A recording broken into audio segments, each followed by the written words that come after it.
Ada yang tahu ini apa?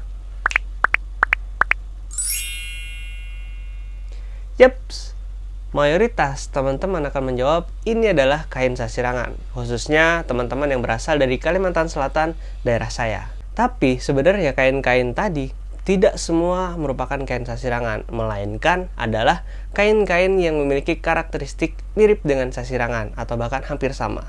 Kok bisa ya ada yang mirip dengan sasirangan? Apakah plagiat sasirangan? Mari kita bahas di Sharing for Knowing. Sebelum kita ngebahas tentang kain-kain yang mirip sasirangan, ada baiknya kita ngebahas dulu tentang sasirangan itu sendiri. Sasirangan adalah kain khas suku Banjar yang berasal dari bahasa Banjar sasirangan. Sa artinya satu, sirang artinya jelujur. Jadi, sasirangan dibuat menggunakan satu jelujur dengan perintang baik berupa benang ataupun tali, kemudian dicelupkan ke pewarna sehingga menghasilkan motif dan corak tertentu.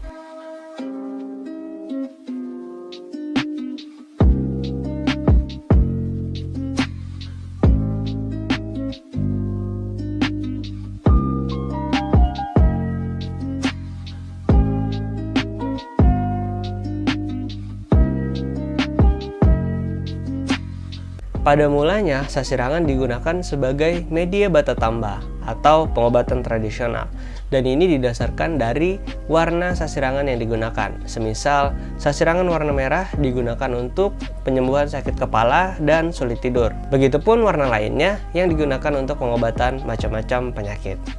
Berkembang hingga sekarang, sasirangan menjadi tren fashion yang populer di kalangan masyarakat Banjar.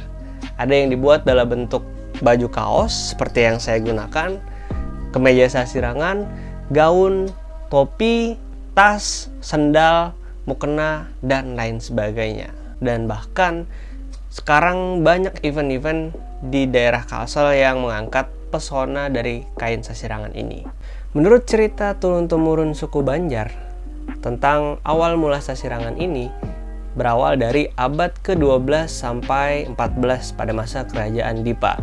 Ini bermula dari kisah seorang patih Lambung Mangkurat yang melakukan petapaan selama 40 hari 40 malam. Dia bertapa di atas rakit, mengikuti arus sungai hingga tiba di sebuah daerah rantau kota Bagantung. Di sana dia melihat seonggok buih, kemudian mendekatinya dan terdengar suara dari dalam buih tersebut. Suara tersebut adalah suara seorang wanita yang merupakan Putri Junjung Buih yang kelak menjadi raja di Banua Banjar. Kemudian Putri Junjung Buih mengatakan bahwa dia hanya akan keluar jika Patih Lambung Mangkurat dapat memenuhi dua syaratnya.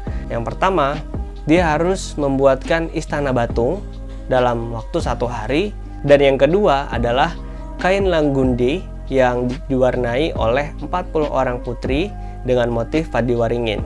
Nah, inilah yang merupakan kain celupan pertama yang dianggap adalah kain sasirangan. Lalu, bagaimana hubungan sasirangan dengan kain-kain yang mirip dengan sasirangan tadi? Nah, ini bermula dari cerita saya pribadi.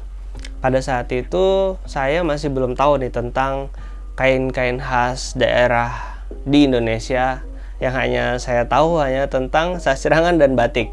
Nah, kemudian saya dalam forum tersebut terkumpul seluruh perwakilan dari seluruh Indonesia, dan di sana menggunakan kain khas masing-masing. Dan pada saat itu setiap daerah hanya satu perwakilan. Kebetulan saya mewakili Provinsi Kalsel. Dan di sana saya melihat orang yang menggunakan sasirangan. Saya pun terkejut karena melihat hari ini. Saya menyapa dia dan bertanya tentang kain yang dia pakai. Ternyata dia bukan dari Kalsel, bukan dari suku Banjar, melainkan dari Solo. Dalam benak saya jujur agak kaget karena saya berpikir apakah mungkin ada plagiat sasirangan.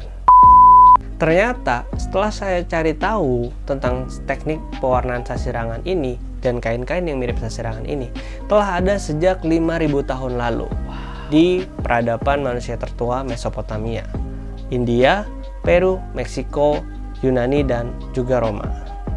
Hal ini diperkuat dengan penemuan mumi pada tahun 1000 sebelum Masehi di Mesir, yang mana mumi tersebut dibalut dengan kain unik menyerupai dengan kain bermotif tie-dye. Keren juga ya, mumi pakai tie-dye. Bukti lain dari keberadaan teknik tie-dye ini adalah pada prasasti Sima yang dibuat pada abad ke-10. Prasasti tersebut menunjukkan bahwa di Indonesia berkembang pesat teknologi pembuatan pola kain yang memiliki pola hias seperti pola tie-dye. Hanya saja, istilah yang digunakan untuk menyebutkan kain tersebut berbeda-beda. Kalau di Pulau Jawa, biasanya dikenal dengan kain tritik dan kain jumputan. Kalau di Palembang dikenal dengan kain pelangi, dan di Kalimantan Selatan dikenal dengan kain sasirangan. Kalau di daerah kalian disebut dengan apa? Tidak hanya berkembang di Indonesia, tapi juga teknik tie-dye ini menyebar ke seluruh dunia, mulai dari Afrika, Amerika, India, sampai Jepang. Dan di Jepang, kain khas mereka dengan teknik tie-dye ini disebut dengan shibori. Dan pada saat ini, teknik tie-dye kembali booming, yaitu pada masa pandemi COVID-19.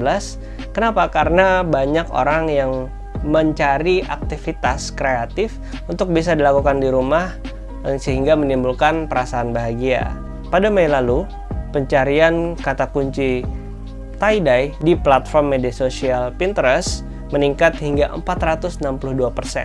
Ini artinya masyarakat mulai mencari aktivitas yang bisa dilakukan di rumah. Bagus sih, daripada cuma tidur-tiduran.